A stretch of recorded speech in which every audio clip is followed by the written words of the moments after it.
ನಾಳೆಯ ದಿನ ನಡೆಯಲಿರುವ ಜಗ್ಗಲಿಗೆ ಹಬ್ಬದ ಕುರಿತು ಹುಬ್ಬಳ್ಳಿಯ ಭಾರತೀಯ ಜನತಾ ಪಾರ್ಟಿ ಪಕ್ಷದ ಮುಖಂಡರಾದ ಶಶಿಕಾಂತ್ ದುರ್ಗಪ್ಪ ಬೀಜ್ವಾಡ್ ಅವರು ನಮ್ಮ ಕರಾಳ ನ್ಯೂಸ್ ಜೊತೆ ತಮ್ಮ ಅನಿಸಿಕೆ ಹಂಚಿಕೊಂಡು ಹುಬ್ಬಳ್ಳಿ ಹಾಗೂ ಸುತ್ತಮುತ್ತಲಿನ ಊರಿನ ಜನರಿಗೆ ಹೋಳಿ ಹಬ್ಬ ಹಾಗೂ ಜಗ್ಗಲಿಗೆ ಹಬ್ಬದ ಶುಭಾಶಯ ಕೋರುತ್ತಾ ಜನತೆಗೆ ಧನ್ಯವಾದ ಹೇಳಿದರು. ಬಸವರಾಜ್ ತೋಟಿಗೇರ್, ಕರಾಳ ಸತ್ಯ ನ್ಯೂಸ್, ಹುಬ್ಬಳ್ಳಿ. ಎಲ್ಲರಿಗೂ ನಮಸ್ಕಾರ. ಈ ಒಂದು ಹೋಳಿ ಹಬ್ಬ ಅನ್ನೋದು ಮರಿಮಾಚಿ ಹೊಂಟಿತ್ತು. ಆ ಹಬ್ಬಕ್ಕೆ ಒಂದು ಹೊಸ ಮೆರುಗನ್ನು ತಂದುಕೊಟ್ಟಂತ ನಮ್ಮ ಜನಪ್ರಿಯ ಶಾಸಕರು, ಸೆಂಟ್ರಲ್ ಕ್ಷೇತ್ರದ ಶಾಸಕರು ಶ್ರೀ ಮಹೇಶಣ್ಣ ಟೈನ್ಕರ್ ಅವರಿಗೆ ಪ್ರಥಮವಾಗಿ ನಾನು ಧನ್ಯವಾದಗಳು ಹೇಳ್ತೀನಿ. ಸರಿಸುಮಾರು 11 ವರ್ಷಗಳಿಂದ ಈ ಒಂದು ಕಾರ್ಯಕ್ರಮವನ್ನು ಅವರು ಮಾಡ್ತಾ ಬಂದಿದ್ದಾರೆ. ಈ ವರ್ಷ 12ನೇ ವರ್ಷಕ್ಕೆ ನಾವು ಕಾಲಿಡ್ತಾ ಇದ್ದೇವೆ. ತಾವೆಲ್ಲ ನೋಡಿರ್ಬೋದು ಮತ್ತು ಕೇಳಿರ್ಬೋದು.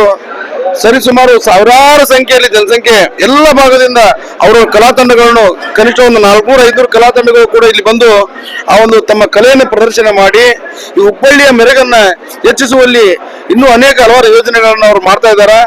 ಹಿಂಗಾಗಿ ಈ ಒಂದು ಹುಬ್ಬಳ್ಳಿಯ ಜಗ್ಗಲಿಗೆ ಹಬ್ಬಕ್ಕೆ ತಾವೆಲ್ಲ ಬಂದು ಎಲ್ಲ ಸಾರ್ವಜನಿಕರು ಒಂದು ಆಗಮಿಸಿ ಈ ಹಬ್ಬಕ್ಕೆ ಒಂದು ಹೊಸ ಮೆರುಗನ್ನು ತಂದು ಕೊಡ್ಬೇಕಂತ ತಮ್ಮಲ್ಲಿ ನನ್ನ ವಿನಂತಿ ಇದೆ. ನಮಸ್ಕಾರ. ನನ್ನ ಹೆಸರು ಶಶಿಕಾಂತ್ ಕಾಶಪ್ಪ ಬೀಜ್ವಾಡ್.